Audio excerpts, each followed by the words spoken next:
ये देखिए हम लोग अब गेट से अंदर इंटर हो चुके हैं और हमारे साथ राजेश भाई और विनोद भाई हैं। तो विनोद भाई आप बताइए, आपने अभी तक कुछ बोला नहीं है, तो इस अम्बेडकर उद्यान में दुनिया के सबसे बड़े महापर्व को मनाते हुए कैसा लग रहा, बताइए। बहुत अच्छा लगा। हमारे बाबा साहब ने जो भारत का संविधान बनाया, इससे पहले उनका कोई इतिहास नहीं था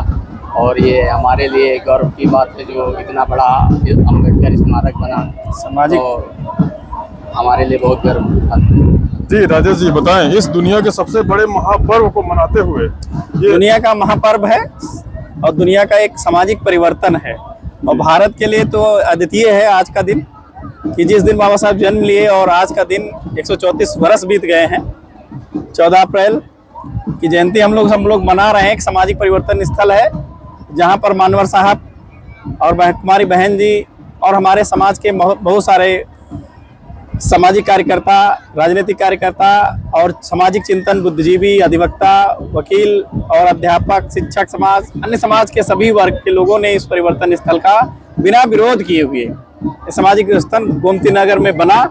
और इसकी जितनी प्रशंसा की जाए उतना ही कम है, क्योंकि ये बाबा साहब का सामाजिक दर्शन है। यहाँ पर आने के बाद ये परिवर्तन होता है कि हम जिन चीज़ों से कहीं ना कहीं बहुत दूर थे वो हमें लखनऊ में मिला और लखनऊ की पूरी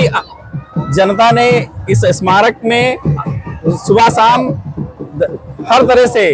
मेडिटेशन के लिए, योगा करने के लिए और घूमने टहलने के लिए, बच्चों को दिखाने के लिए और एक ऐसे महापुरुष का दर्शन होता है जो समाज को एक सही रास्ते पर, पूरी दुनिया को और पूरे दुनिया में अपना सही रास्ता मार्गदर्शन प्रशस्त किया संविधान के माध्यम से और अपने विचार के माध्यम से। दुनिया का एक विश्वविद्यालय है बाबा साहब। बाबा साहब अकेला नहीं है, बाबा साहब एक विश्वविद्यालय है। अगर बाबा साहब के पूरे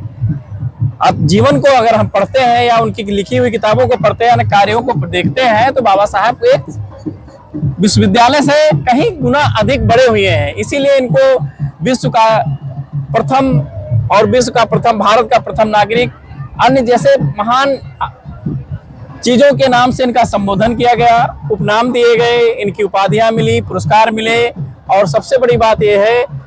भारत में बाबा साहब का नाम लेते ही आप दुनिया को एक आईना दिखा सकते हैं कि भारत में विद्वानों की कमी नहीं है, सामाजिक रूप से, वैज्ञानिक रूप से, टेक्नोलॉजी के क्षेत्र में, डॉक्टरी के क्षेत्र में।